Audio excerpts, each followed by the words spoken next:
feel me? This has got to be crystal right here. So let me legit. let me get my man Shrimp back on the line. You know what I'm saying? Shrimp. I don't want no distractions. No distractions. That was a little distracting. Right. That was a little bit. I said we got to get this straight. Got to get this. DJ Supa. Oh, see, it's 100. I think it's 100% clear. I don't know if is there something like a computer on or something by you, Shrimp?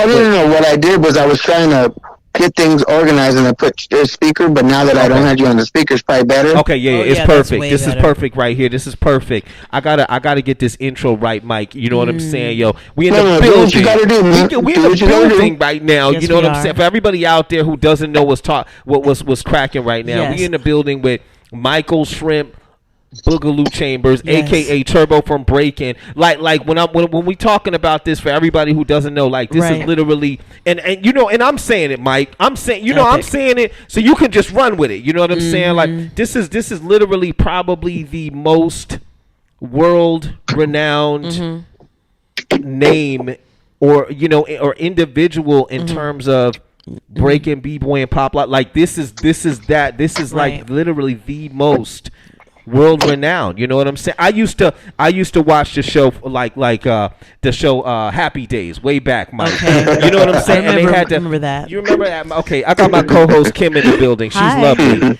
Hello. Okay, so I used to watch Happy Days back in the day, and they had the Fonz on the show. You know what I'm saying? And what I noticed about the Fonz was Fonz never walked around and said he was cool himself. No, everyone else said everybody else said he was cool, and because everybody else thought the Fonz was cool, the Fonz was cool. You know what I'm saying? So I'm saying it, Mike. You're not saying it. Right. You just that's just what he said about me. You know what I'm saying? Right. I didn't say it. That's what TJ said. You gotta probably hit TJ up. You know what I'm saying? TJ Supa, just like that, man. Yo, Mike, what's good, man? Yo, it's beautiful to have you in the building, man. How's everything going first? Because I know you got a lot of stuff going on. How's everything going, Mike? No, it's all good. I just wanted to interject on that Arthur Fonzarelli thing. I was doing back in the days when I was auditioning in Hollywood and running Tinseltown. I got in an elevator and I'm like, oh my God, Arthur Fonzarelli in the elevator. So all my life I've been this African American kid watching Sunday, Monday, and here he is, right? Right. So the thing is, what was really important, he taught me a lot about celebrity and God. Because Interesting. Arthur Fonzarelli was Jewish. And he was really an icon. And here I am, African American, young, this is my first big star, and I came out like a fan. I'm going, wow, Fonzie, you're this is it. He goes, excuse me. He goes, I'm just a humble human being just like you. Right. He goes, at the end of the day, we're all dust.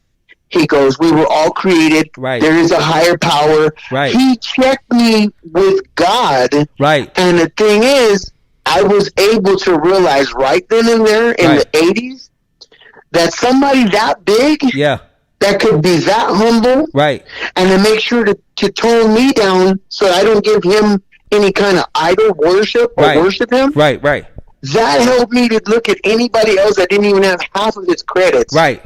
If they were going to act like they stank or this and that and like they're all that, I was like, you know what? He directed me back to where I needed to be. Right. And that's what kept me consistent with people that really knew me, not knew of me. Right. But when people really met me, they always say one thing about me. Right. Man, I didn't know he was that down to earth. Right. Down to earth is not that popular in Hollywood because Hollywood teaches you to be stink. Right. To be all that. To be the Mac Daddy. To be the diva. Right. You're to be the man or the woman making it rain. They propagate that. So it's a very big blessing to have somebody that was a Hollywood icon like himself, right? To be able to bring me back to reality, because I tell you, it's very true, and it is a stereotype. Right. Once brothers and sisters get some money, it's like, oh, we all that, Like, I'm a baller, or I'm this, and it's just the norm in Tinseltown. But I was able to have a really good one-on-one reality check, and it really helped me because I tell you what, everywhere else that I went, nobody could tell me anything because I had met Hollywood A-lister who toned me down and showed me how to just be, and that was important. So I just wanted to share that with you because I've never shared that story. Right. That's crazy that you even would bring. It's interesting that you would have brought that up, TJ. Henry Winkler, as it was. Right. Of the Fonz. Right. Arthur Fonzarelli. Right. Wow. And I had no idea that he was so humble. So that's amazing. That was, you know what? I was literally just having a conversation backstage with Kim. You know what I'm saying? And we were talking about Turbo. We were talking about you, Mike. And I was saying that throughout the years, like one of the things that's always been interesting about you throughout the years is all the way from the point of being like, when we saw you in Breakin 1 and 2, all the way up to now, like that humility has always been there. But even on top of that, like, or at least that's what we saw when we saw you. That's what emanated from you. But even on top of that, like Mike, it was like your attitude was always beautiful. It was always inviting. It was an energy that. I think it was an energy that like consistently helped push this part of you, the Turbo part of you, the Shrimp Boogaloo. It consistently pushed you to so that when other cultures saw you and other cultures were able to look at you, that it was inviting to them. Right. It wasn't frightening to them. It was beautiful. Well, you know what? On that premise, TJ, I have to interject. Yeah. I was very, very, very, very blessed. Right. To enter into Hollywood. Right. And be in company with Jewish people who believed in the same God as the God that my family worshipped and other people that we learned about, Jehovah. Right. The Hebrew God of Abraham. Right. And the thing is, it was really interesting because when I first got into the business, I was still in school, so I had to have a studio teacher. Right. So the thing is, every single job there was always a studio teacher. Right. So the thing is, when I did Breaking, I was 16 years old and I had to have a studio teacher. Well, she was a very, very serious Jewish studio teacher. Right. She taught Fred Savage, a lot of the Hollywood kids, like the kids from the Goonies, Corey, Fred Savage, all these little kids. She was like the main teacher of these little Hollywood kids, and I was one of them. Right. So the thing is, coming from a hip hop standpoint, that was a whole new world for everybody. Yeah. So the thing is, when we traveled the world to promote that film, she kind of like brought me back to reality because she's seen the fans and the hype and everything, but she's like, wait a minute, this kid's humble enough. Let me teach him a little bit about life and religion and culture. And the way that she was able to do it while we were doing our school studies. Right. When we were traveling, I mean, Canon Films was Israeli, so we definitely went to Jerusalem, to Tel Aviv. Then when we were on that side of the world, I got a chance to walk the Gaza Strip and see the walls of Jerusalem, right? Beautiful. Where Jesus walked, right? And where the Muslims practice, and people, people from all faiths that went to Jerusalem. So I got a chance to see that and actually smell the dirt. And touch the brick that was like written down in the Dead Sea Scrolls. I tell you what. Then I went to Amsterdam and I got to see the room where Anne Frank had to hide away from the Nazis. Wow! I actually part of my history studies. While kids in the U.S. were studying out of books. I was at the location.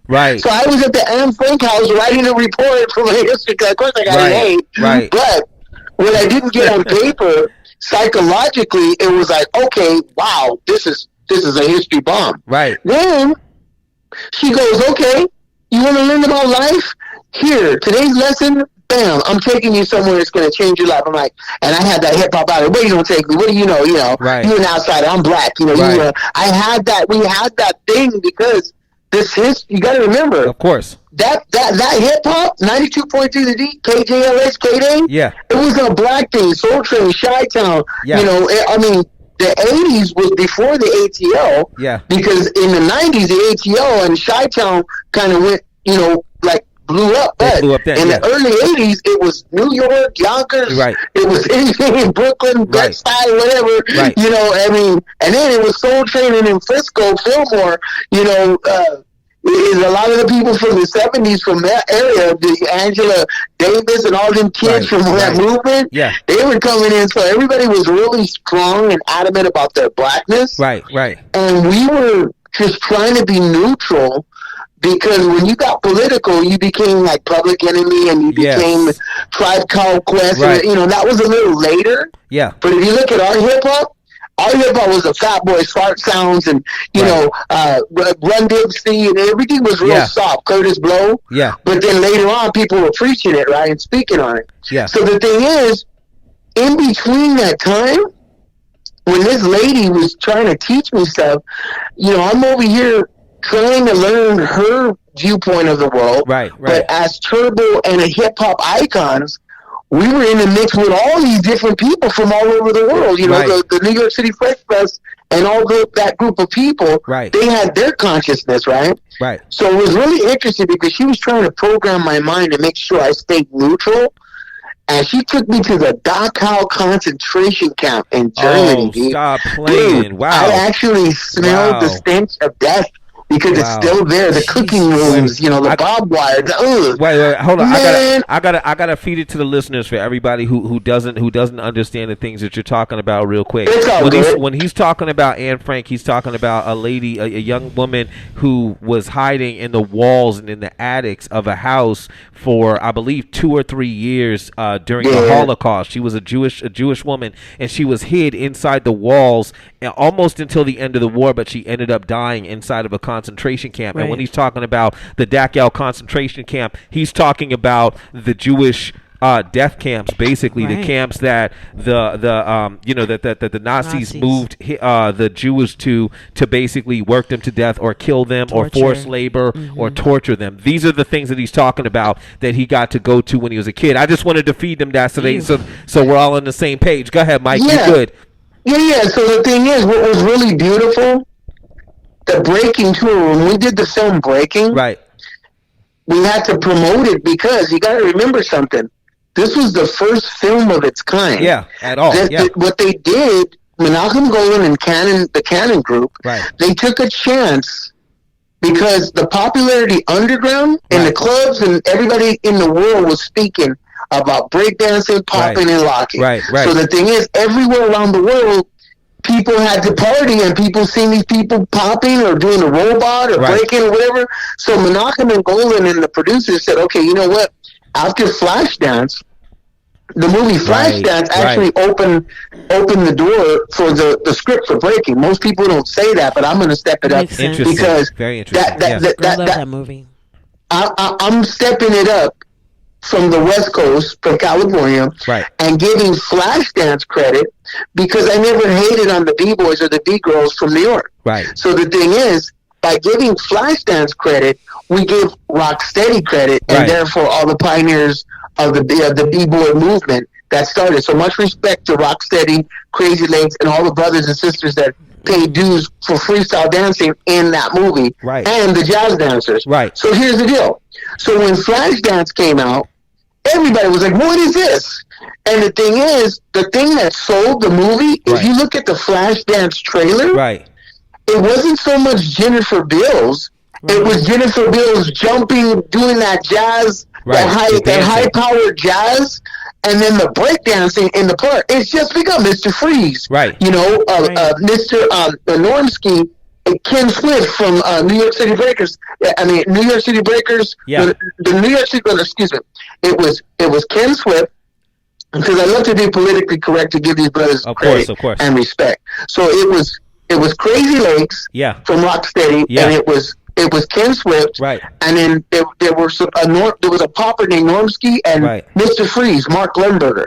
So the thing is, when those guys started breakdancing in the park and popping, and he busted out with the backslide and the umbrella, that was the commercial that got everybody in the theater, because people were like, what is this? We want to see it. So the strength of the jazz fusion and then the all styles hip hop freestyle dance brought people to that theater. But I have to admit, the writers did an amazing job, because the storyline of Jennifer Beals and her love interest and how the girl went from being a welder to a dancer to actually winning an audition held the movie together. So when that film did the box office numbers. I think it was like 93 million and some change.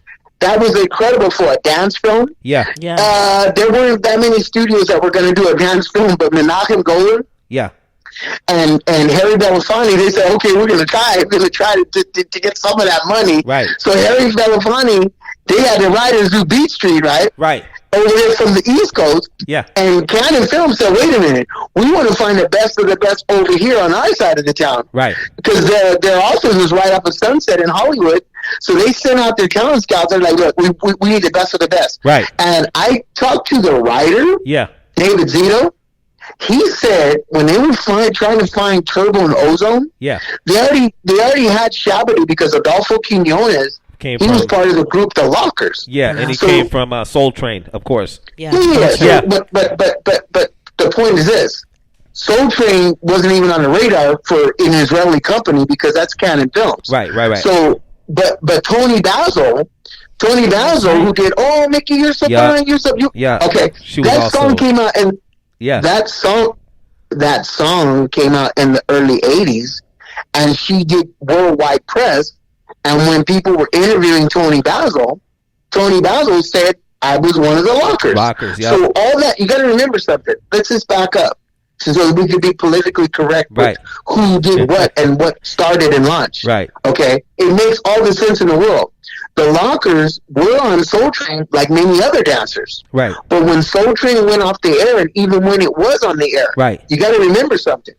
Soul Train was a black production, and Don Cornelius and all the people involved in that were catering to show black people in their blackness, give them power, but also show the world, don't fear these people. These people are fun, and they have musical artists, and they showcase people that were people of color, not just the high yellow or the mulattoes, but really black people, right? And the thing is, that was a big deal, but there was still a group of people that said, okay, I don't want to see just these people.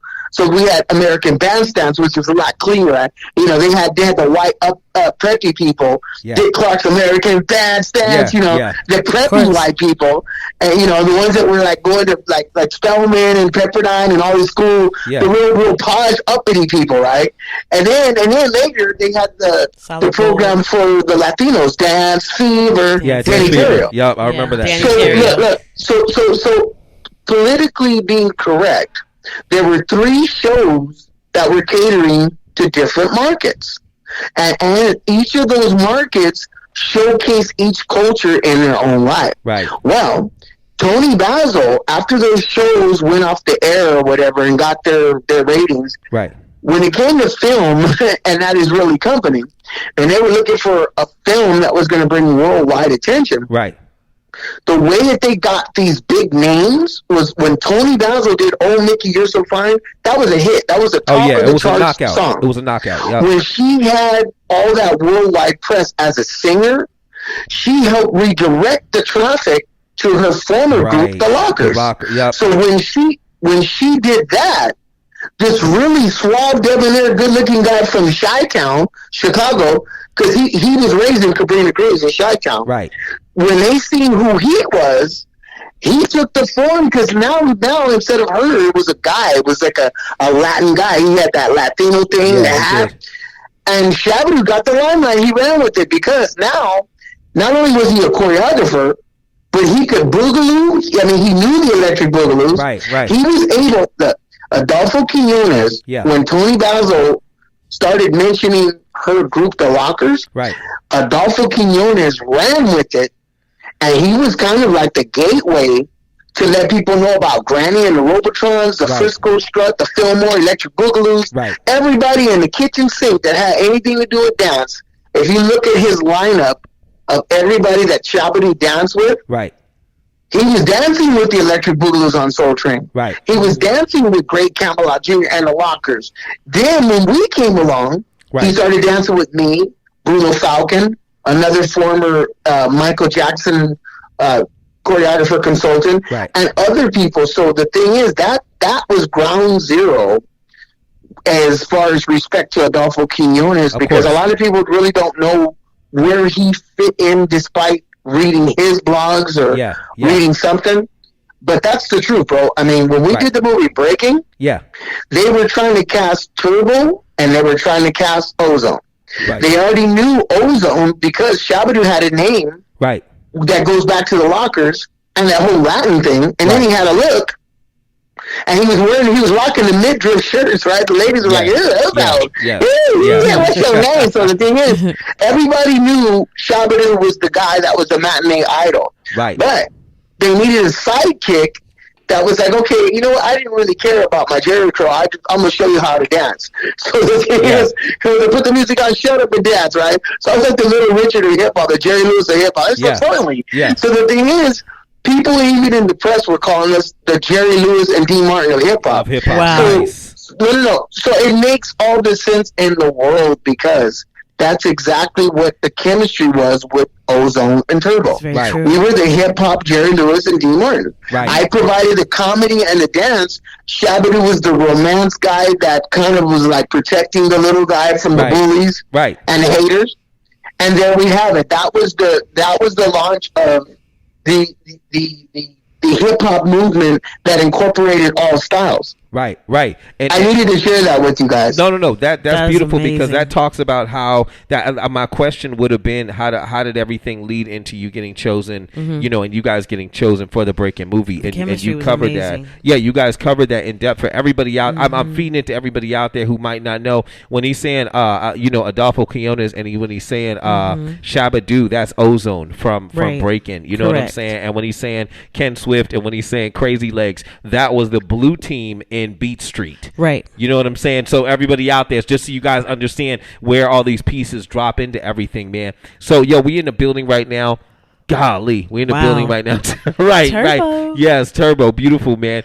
So check this out. So Breakin' 1 comes out, just smashes it all over the place. Right. How did everything, did you guys already know you were going to be going into Breakin' 2 right after that? Or how did that? Oh, yeah, most definitely.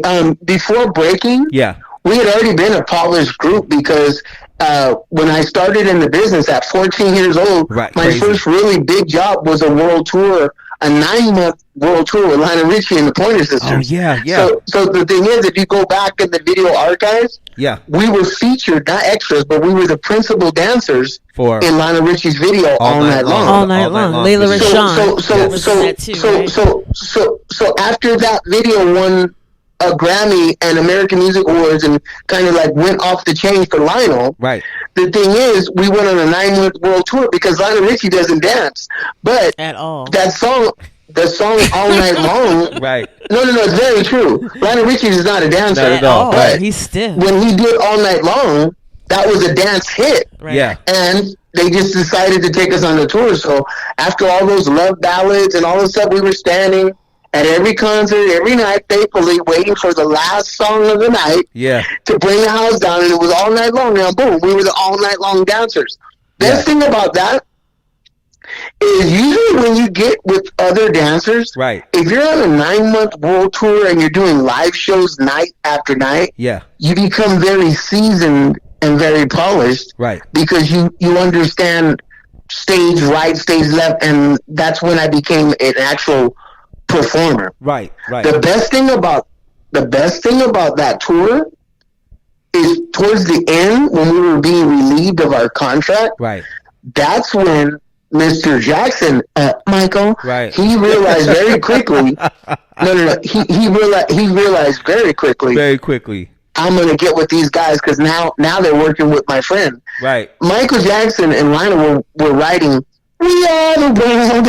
We are the children. They were writing that song. They were writing the song. Right. When Lionel Richie was finishing his tour, it was after we did the show at the American Music Awards at the Shrine Auditorium. Right. That fateful night was when Quincy Jones said, "Leave your ego at the door," and chose to do the video for We Are the World with all those artists in that room. That's that day when we performed. That was right after the American Music Awards. That was a fateful night when Quincy said, "Okay, I got all these artists that we're going to record We Are the World while you guys are all in town." So that's how come when you look at the video of We Are the World, everybody's kind of tired. Everybody's just kind of like, they just went in and it's very green. Yeah. It's just organic. But the most awesome thing about that is it goes back to the truth about my association and Bruno Falcon's with Michael Jackson, as far as dance instructors. Right. The thing is, we were ground zero. Right. Ground zero. Right. When he launched his dance career, meaning he was always a dancer. Right. But the thing that people Michael just became just this machine, and there were so many wonderful things that kept happening at once. Right. That sometimes things got clouded. Yeah. But let's cut through the distortion. Right after Motown 25, when he got an award at the American Music Awards for Billie Jean. And again, right after that, he went on tour with his brothers, the Victory Tour. Right after that. Yes. And the thing is, that was a very important time because Joe Jackson decided that one last performance with his brothers. Right. Michael was getting ready to just be emancipated from that Jackson thing and become him. And become just Mike. And so he needed more tools to just be kind of self-sufficient. Right. And the best thing that happened was, like, while he had the music, he wanted to move. And so he was able. Michael was smart. Michael Jackson, he knew that we were just starting in the business. We were just backup dancers for Lionel. Right. But he knew that I had my style. Right. That was getting ready to launch. Right. And he knew Bruno Falcon was older than me and knew choreography. Right. See, I didn't know how to teach choreography. I was a soloist. Right. So Michael was able to get with me and practice one-on-one in session with me. Yeah. And learn how to freestyle. Right. But then he got with Popping Taco, Bruno Falcon. To learn how to choreograph popping. See, nobody ever taught him the mechanics of popping. That was a whole nother freestyle dance with its own timing, with its own energy, right? Right. It's beyond just one step, the moonwalk, as they say. Right. It was a style. So in order to learn a style, you have to learn the techniques and the foundations. Yeah. So it makes all the sense in the world. So for the record, if you look and you look very, very closely, you could see my style being developed in Michael's freestyle. Yeah. And then Bruno's style being developed in his choreography of popping. Interesting. Starting with Captain EO. Right. If you look at Captain EO, Captain EO had a full popping number when they broke it down with the jazz. Not Beat It. Beat It was straight up jazz. That was Michael Peters, and they had the Boogaloos and all the guys in the background. But Michael was not popping, and he wasn't doing none of that. Right. But the thing is, because he was learning it, he was trying to understand it behind the scenes. Right. By the time that wonderful man, Michael Joseph Jackson, once he realized, okay, I'm about to do something, he just exploded. I tell you, man. Right. It was something to see. When he came out in 1987, we had already worked in 1983, but by 1987, we got it. And him and I met while I was working on the Dom DeLuise show off of at the Hollywood Center Studios in Santa Monica in Hollywood. Him and Bill Bray, they sent a messenger over while I was working on the lot with them. Right. He was rehearsing for Bad, and I was doing the Dom DeLuise show. So they found out I was on the lot, right? The MJ camp knows how to find you. So they sent a messenger saying Mr. Jackson wants to talk to you. Yeah, they'll track you. So I'm like, okay, cool. All right. So I'm rolling with Bill Bray and the bodyguards, and I'm going to the trailer, and there's the man. After all these years, now I see like this porcelain mocha doll, meaning Michael Jackson, he had so much work done on his looks. Right. From 1983 to 87, his looks changed drastically. And I tell you, that was when he came into the room, he looked like a wax figure. His face was perfect. His hair's Jericho was shining. He already had all that surgery. Everything was perfection, right? Right. First thing he goes, so how's everything? I said, well, I go, you're doing pretty doggone good, dude, because he was already blown up, right? Right. I said, you know what? I got to tell you, Mike. I go, that performance when you came out on the Grammys, when he came out with the blue shirt, I go, that was impeccable. I go, your solo was amazing. He goes, thank you. And he goes, I go, yeah. I go, dude, your slickness, you slowed down because you got to remember something. Right. I had worked with him in '83. Right. And in 84 and 85, I did Breakin and then Breakin 2, and we were traveling, so I missed those 3 years. So in 87, we rekindled our relationship, right? But we both grew, and so I was able to see my former student grow. So he was like, "Oh, you like that, huh?" No, he got real smooth. He got real smooth. If you look at him in 1987, when he did the Grammy performance, ooh, baby, yeah. He was all, ooh. I mean, he was real smooth, just like that. And I tell you, when he started gliding in place, I gave him a very big compliment because he hadn't had to practice with me during his growth. He just really milked the sessions that we had enough to be able to master what he mastered on his own and with videotape. So by 87, when I told him what I told him, he was really elated. Yeah. But the next thing I told him, with the next step, because he goes, "So what's next?" I said, "Michael, I'm working on liquid animation." He's like, "What?" I go, like Jason and the Argonauts, like Clash of the Titans. I go, like those Minotrons. He's like, "Whoa." I go, "Yeah." I go, I'm like a full animated stop motion kind of guy now. He's like, "Wow." I just told him that while he was getting ready to do the bag tour.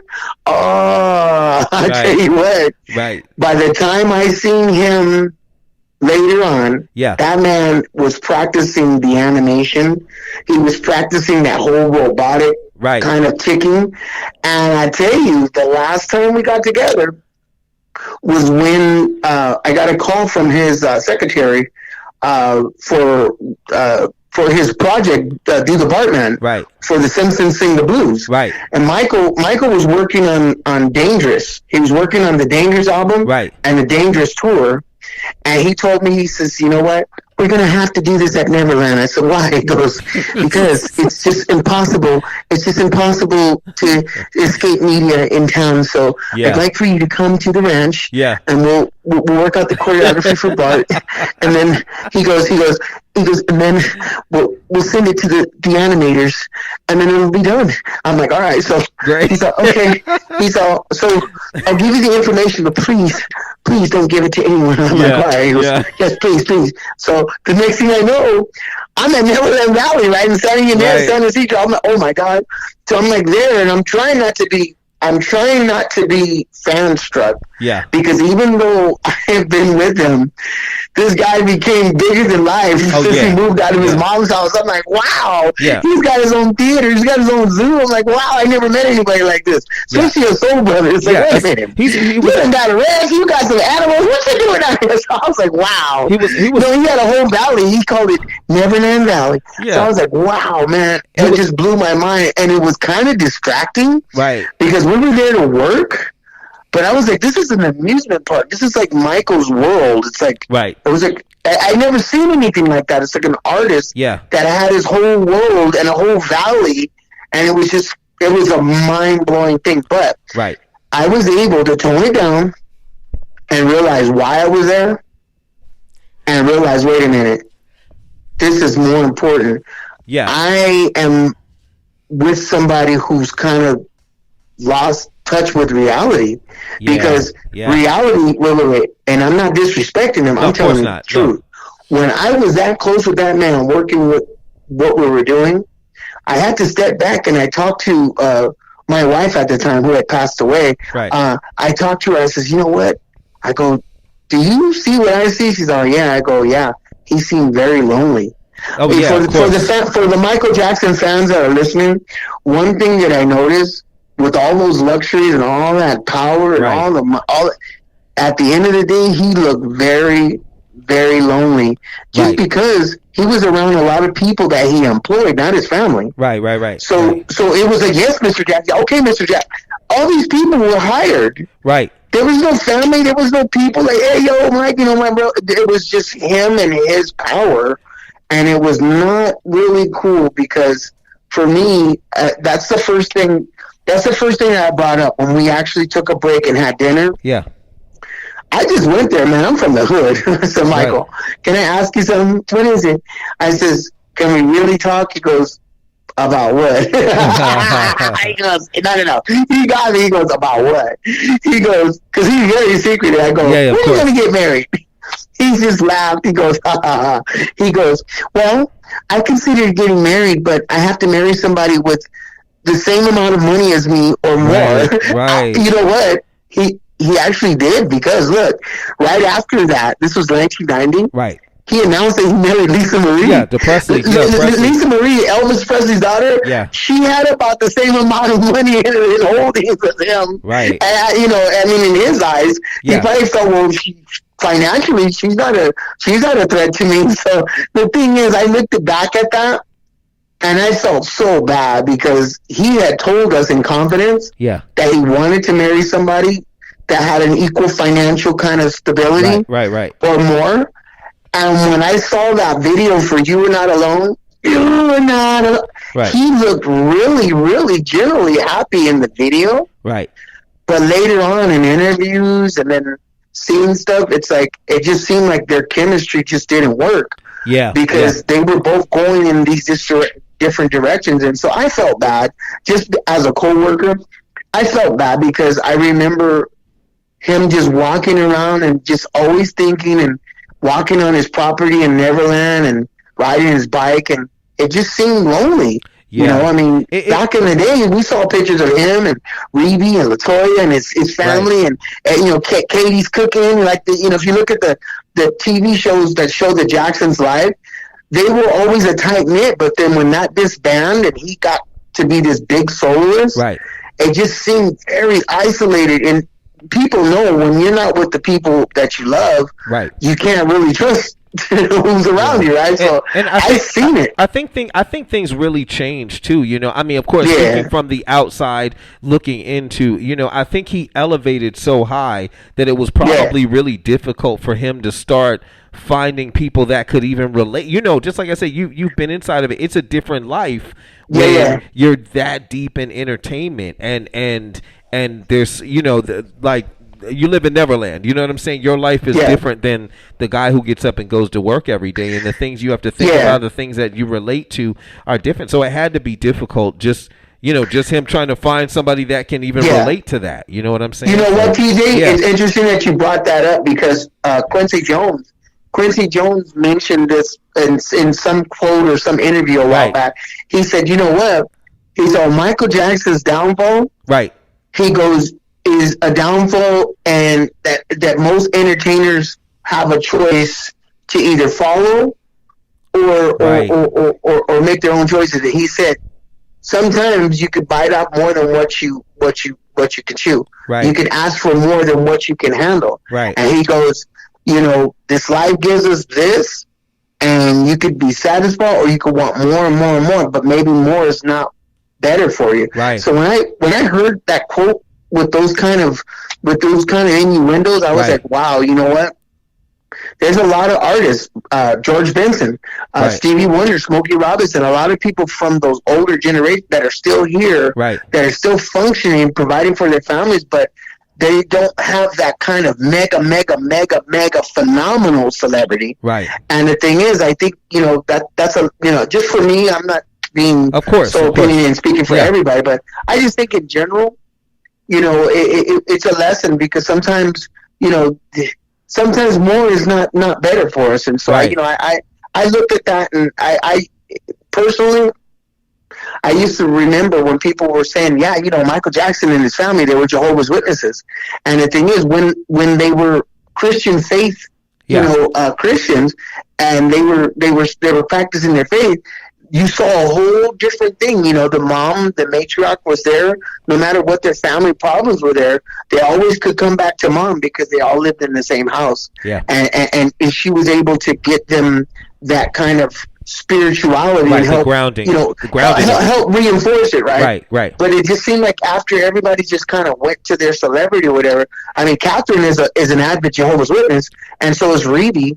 But it just seemed like when Michael just kind of went to his own thing, he didn't have that cushion to have somebody really get to him. And this is just my opinion. Of course. Say, hey, you know what? It's all good. Why don't you just jump in the pool and relax? You know, write some songs, collect the checks from a royalty or whatever. But you don't have to be all that. You already proved it. You know, I mean, that's that's somebody who loves you. That's somebody who says, okay, it's gonna be all right, man. Right. You don't have to have the bling bling to be you. Right. Just be you, you know. Right. And so I always think about that. And I think now with this new generation, especially with the COVID and with hard times on African American communities, Latino communities, a lot of people in this generation, they're fed these images, the Kardashians, the New Jersey Shore, bling fast, make it rain, just boom, I gotta be on top of the world. I'm on my game. And sometimes they forget, wait a minute, my mom and dad, or maybe my aunt or somebody in my family, they never drove a Maserati or a Ferrari or a Porsche, but we were happy and we have what we need. Those are the basic things, I mean, some people, hey, they're rocking an EBT card. We eat better than that. Some people, I mean, they eat Spam. They sometimes they don't have enough milk, but they put water in their cereal because that's what they have. But as long as you're happy and and you're satisfied, you got your daily bread, and it goes back to the Bible, right? I think that part of life is really significant. Interesting that you brought it up. That part of life is so significant that we want to strive for happiness, and happiness isn't always just more things. You know what I'm saying? And I think, just like I said, I also think that is really significant coming from you, because this is somebody who has had an opportunity to see the entire world, move around, see the entire world, and I'm sure you've had the opportunity to experience, check most of the things that that you wanted to do in life off of your life to-do list. You know what I'm saying? I'm sure you've had the opportunity to do that, man. So coming from you, I think this is also really significant. Super. Right. What was that like, though, being able to travel and to introduce hip hop and breaking and one of the major elements of b-boy, of hip hop? Well, you know what? I'm gonna answer that very truthfully. Right. I realized very quickly that I had a responsibility as a young African American who was labeled. Right. And I'm saying labeled. Let's back up. Before all the hype with the dance, Alex Haley had a TV series called Roots. Yes. And going to school, being black, you were called Toby and niggas. There they are, I mean, people were relentless. Right. There he is, I mean, the N-word and the pot shots verbally, they were getting very monotonous and irritating. So for me, I was trying to find an identity so that I could keep my sanity, because every day I woke up, I was the black person in a different colored world that was like, okay, all these people in my community, when they went and watched their television with their mothers and fathers or uncles or whoever their caretakers were, look at what was on TV. Look at what was on TV, and it coming in your face every single night. Archie Bunker, All in the Family. Archie Bunker was a hardcore racer, right? He was definitely racist. No. And people justify, and it was a hit show. Right. Then you had Roots, Kunta Kinte. Now everybody's dumping on Africa. Yeah. Okay. Then you had. This was before Different Strokes and Webster. Right. You had Good Times. Yeah. Poor blacks coming up in Chi-Town, Cabrini Green. Right. Trying to make it. But then there was a racial innuendos in that show. Right. There was. And then the Jeffersons. So the thing is, the people that were dumping on all of us back then, they were being fed by media. So the media was kind of like programming people how to treat blacks. Right. And make fun of us. We were not very, very well received.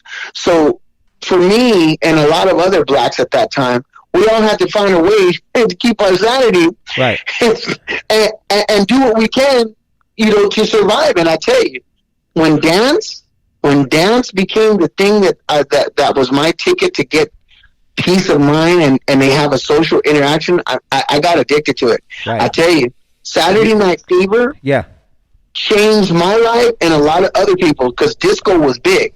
Right. So now I'm trying to dance like Tony Manero over here. Like Tony Manero, he's just dancing. Right. So now I'm doing my. If you think about it, in the 70s, everybody wore bell bottoms. Right. Everybody was rocking the afro, puka shells, Indian feathers, everything, Jordache. Right. So the thing is, when I came to school, I looked like Foster Silvers. Foster Silvers. I mean, I had my afro, but I had a shag, because if you had a shag, you were a manicured Negro, right? So I had mine laid, right? Sometimes I had a part. So I was sophisticated. It was sophisticated. And then I had bell bottoms, so you couldn't tell me that. I had my hot pants. You was winning. You was winning that day. I'm coming to school with hot pants. You was winning. Right. Cool, right? Right. So I'm Marty McFly, and so people were looking at me, and of course, they're like, one of them. Okay, guess what? I can boogie, baby. The minute I started dancing, now I became a cool human being. Yeah. Now the N-word just kind of went out the door. It went away. Now the haters are like, ugh, why are those white people and the Mexicans around him? He was the one we were talking about. Yeah. Now I'm looking like I'm smiling because now I didn't fear going to school being taunted. I welcomed it because now I was socially accepted. Right. Because people realize, okay, these people are fun. They may be dark, but they got a lot of love. Right. And he ain't robbing me and he ain't beating me down. So he was raised right. Right. And his parents, they work and they believe in God. So it was a domino effect. Right. Now how I acted at school reflected on my God that my family believed in, and the rest of the other people that act right. If you stupid, you're gonna act stupid. Right. But if you raise with values, then it goes down to your uncle and your aunts and the whole thing, right? So now I felt very much addicted to. It was almost like there's an old saying: your first impression is the best. Right. Every time I went into a situation where I felt like I was the outsider, even if I didn't have any music, I was dancing a cappella. I'll bust a robot on you. I'll do my best John Travolta, and I'm gonna win your heart, and you gonna love me. Right. I feel like Boris Day. I'm gonna make you love me. Right. I want to know about this iconic part. I want to jump in. I want you to hold that because that's important. But I want to jump in because this touches down on something that we talked about off air, and I have to say it on air. You know what I'm saying? Because it ties directly into what you were talking about, Mike.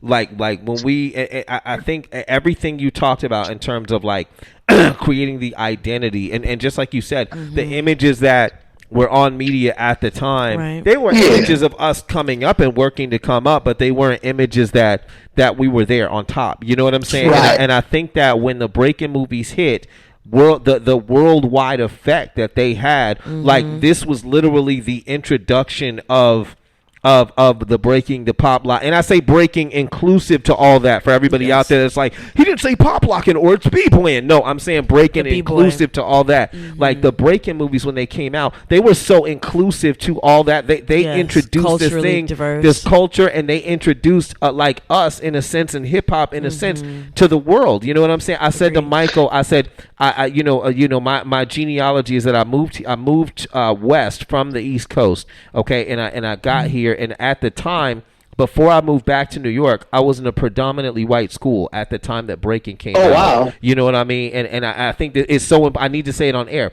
I was in a predominantly white school, and I think this had to be fourth grade, actually. I was in fourth grade when this happened, and Breakin' came out, and I remember it had been out a week or something like that, a week or two, and everybody had a chance to see it. And I was in line in lunch, you know what I'm saying, waiting in line. And I remember they were like, big salute out to all my white friends out there. But there were some white kids in front of me, and the white kids were arguing about which one of them got to be Turbo and which one of them got to be Ozone. Right. You know what I'm saying? And that was strange. You're like, wait, white people want to be us? Right. And the thing was, white people want to be us? The thing was, this is the first time in my entire life. Right. This was the first time in my entire life. I'm in fourth grade. Right. Never before that. I never heard anybody say, I want to be George Jefferson. I never heard anybody say, I want to be JJ. I never heard anybody say Michael? anything Who's like JJ? Nobody said that. I never heard TJ. I said, if I could interject on that. Yeah, please jump in. That's the thing that really blew me away is because in my town, in LA, it wasn't South Central.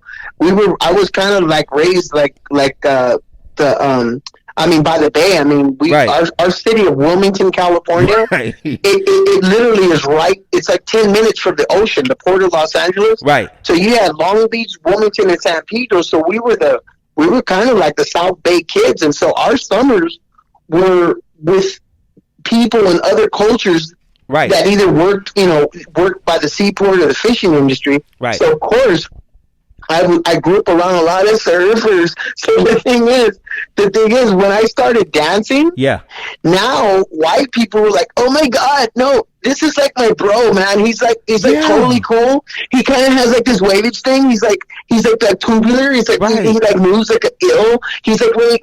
I had white people speaking for me. Right. It's like if I went to school, if somebody thought, okay, you know what, if I was wearing the wrong colors or if I was just chilling. I had white people vouching for no. He it's cool. He's like my bro, man. He like totally breaks it down. He's like really. People were vouching for me, and it's so beautiful, man. This is beautiful. And you know what? Yeah. I got so addicted to that. I had Samoans, Usos, big Us. Hey, Talofa, Michael stood up for sofa. He's a cool goose. Yeah. I had Samoans, I had Filipinos, and he got the time. I had Filipinos. I mean, I had Filipinos, Cambodians, Guamanians. Yeah. Most people that know seaports, seaport towns. You got Samoans, Usos, Cambodians, Guamanians, Chamaritas, Hispanic, Italians, Croatians. A lot of those seaport people are military kids. You know what I mean? A lot of them, their families were in the Navy, so they learned to adapt to other races. And so I was very, very happy that my parents chose to settle down in a multiracial community. Yeah. But still, when you're in a multiracial community, everybody's culture kind of flexes their might. So if they're one race or this race or that, everybody's like, okay, don't mess with us because we're this. And so with dance was an important catalyst. Right. Because now to be accepted by another race, I had to battle those other guys with my dance moves. Right. And in battling and in dancing and with the right attitude, I gained my brothers and sisters from another culture. I mean, people were like, hey, man, you know what? You can come in our town anytime. Don't be tripping. Just do your thing, man. It's all good. And then on top of that, my mother, she decided to switch her religious denomination so that she could raise us with other faith-believing Christians. The Jehovah's Witnesses have an international convention. So there's a lot of different people from different nationalities. And they live in ghettos and they live in the streets, but they all believe in the same God. So we had a fighting chance of not having those racial that hatred right in your face. People know, okay, well, you know what? If you come from a family that's at least trying as repentant sinners, believe in God, we can mix and mingle and not even have to trip about watching our back, right? So the thing is, growing up like that, that's what formed who Michael Chambers is, not Turbo or Boogaloo Shrimp. So when you mentioned Boogaloo Shrimp and Turbo, even when I got those films, they hired Michael Chambers. Of course. So that's what people see on screen, and that's what people hear in interviews, because at the end of the day, I am a human being just like all you. It's like you're getting Michael Chambers. Right. No, and in all the conversations we have, I look at the idea that, we all get gifts and we're told to use our gifts and multiply our gifts. You know what I'm saying? Yeah. Whether you get one gift or five, that's what we're told to do. And what I look at is you and you using your gift and him taking your gift and multiplying that gift to touch everyone in the world, because literally that's what happened. You know what I'm saying? Like, you cultivated your gift and he took your cultivation and used it to touch and help everybody in the world grow and help them overcome whatever weird ideas they may have had about people of color or people who lived in a different culture or people. He used you to overcome that. So, I mean, I have to give you an applause, of course, for staying connected and for using your power, for using your energy and cultivating the things you have so he could use you so we could change the world, basically, because that's what happened, Mike. And you know what? Hold on, Mike. I gotta. We every time we bring somebody on the air, we hit them with this thing that we call the scenario. You know what I'm saying? And I got a Busta Rhymes sample playing right now. This is the scenario, Mike. You know what I'm saying? So check this out. This is how it goes. You know what I'm saying? They're looking for you. They're like, yo, Mike, we want you to come out We want you to come out to this beautiful place in California and perform on stage, and we got that, and you're like, okay, cool, you know, and everything is good. You know what I'm saying? You pack a couple of your CDs with you and stuff like that. You know, they want you to get on stage and perform and stuff, and they get there, and the power for the whole city just goes out. You know what I mean? But everybody's there, and the stage is wide open, and you're outside, so everybody can see you. And you happen to have your little CD boombox with you with a bunch of D batteries in it. Salute out to Radio Raheem. You know what I'm saying? You got your D batteries, and inside your bag you had a couple CDs. You probably had like 5 CDs with some songs on there that you like to dance to. Under this scenario, which 5 songs would you pick that you love to dance to the most, that you know that you would rock the crowd with?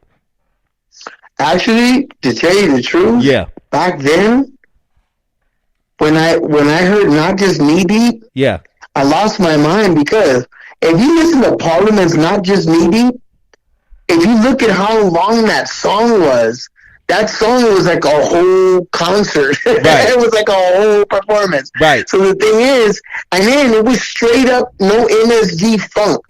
Boom, boom, right. You know, not just need it, you're gonna need it, and I wanna right. With this, right. I wanna need. So the thing is, I was listening to the bass and the snare and going, wow, you know, I'm hitting to this. Right. So that was a song, and it's interesting that you brought that up, and I applaud you for bringing this up, because just before this COVID-19, I was honored to be invited to Santa Monica College, right, to the University of University of Southern California, USC. USC had a hip-hop panel, but then one of the professors said, we want you to come back to speak at the Thornton Music School. Right. So I was like, wait a minute. This guy was German, and he's like, no. He came to hear me speak at the hip-hop panel. Right. Then he said, excuse me, I want you to speak at my music class. And I kind of scratched my head, and I'm like, okay, well, we could do this. But I was like, well, why music? And it was because of my musicality. Right. The stuff that we're talking about now, about what was my favorite songs, was so intriguing to the professors at USC's Thornton Music School, right, that they brought me in to speak several times to those students on music, because I had no idea until I started speaking to those students that I was choreographing myself and learning my music when I did have my cassettes, or and my boombox.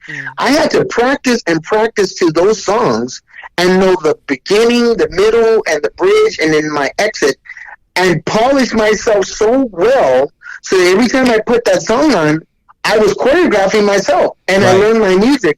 So the students were very intrigued by that, and it just expounded. But it goes back to your original question. When I listen to Not Just Knee Deep and Parliament, and then I listen to the late Roger Troutman and Zap, Dance Floor, More Bounce to the Ounce. Those songs, if you look at how long they were, it was a whole performance. And so as a performer, I was able to do my 8 counts and do all my bars, everything right there in that one production, and polish where I would improv my moves. I was choreographing myself. So those would be the songs. Those two, Roger Troutman and Zap and Parliament, they were very pinnacle, because they brought out, if you look at some of the original, and I say original because OG stands for original gangster, and for the record, a lot of dancers were not gangsters. Yeah. No disrespect to real gangsters, of course, but why would I call myself something if I'm not? Of course, you're not. So the originals, pioneers, a lot of them from San Francisco, Fillmore, San Jose, New York, a lot of the original pioneers, they had certain music progressions and musical artists that helped them develop their art, whether it's b-boy. And I know for a fact, when I met Fable Pabon and Mr. Wiggles and Ken Swift and some of the pioneers from New York, Jimmy Castor, it's just begun. You know, that's like a b-boy anthem. You know, in Rock Creek Park. You know, the doing it after that Rock Creek Park. Right. You know, a lot of those early songs were Webo, like b-boy anthems. You know, people were like dale, dale, dale, Boricua. You know, that whole boogie down Bronx. That, you know, that whole flavor from New York. That East Coast flavor came from a lot of those African rhythms and the cumbias and the Brazilian capoeira, all that stuff. Right. So all those tribal beats, you know, those guys, if you look at the B-boys, it kind of looks like a very avant-garde version of salsa steps. If you look at the way salsa is and the cumbias and how they're doing, some of those guys, the Puerto Rican dancers, they have legs because they're Latino. They know salsa. You know, everybody salsa. Right. So when they start up rocking, it's real funky, right? Right. Because it comes from that whole Latino rhythm, and that's some people rock the floor and they top rock different than most other people. So, you know, this all goes back to the music. The music inspires the dance and then the improv. And so for me, I had all these people. Granny and the Robotrons, you know, the Mechanical Masters, Electric Boogaloos, the Time Bandits, the West Coast Coppers, all these different styles were happening. Right. And while I was coming up, I was one of those kids at the Uncle Jam's Army dances back at Ground Zero when people were putting in work to become masters of the dance.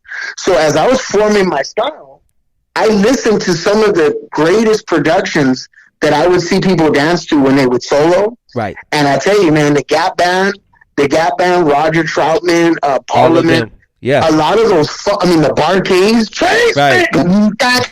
I mean, those tracks were moving, and if you could pop, I mean, it was like, okay, now people were getting hyped because that song that was on the radio, KJLA, Turkade, you know, now people were learning how to dance to the song that they like.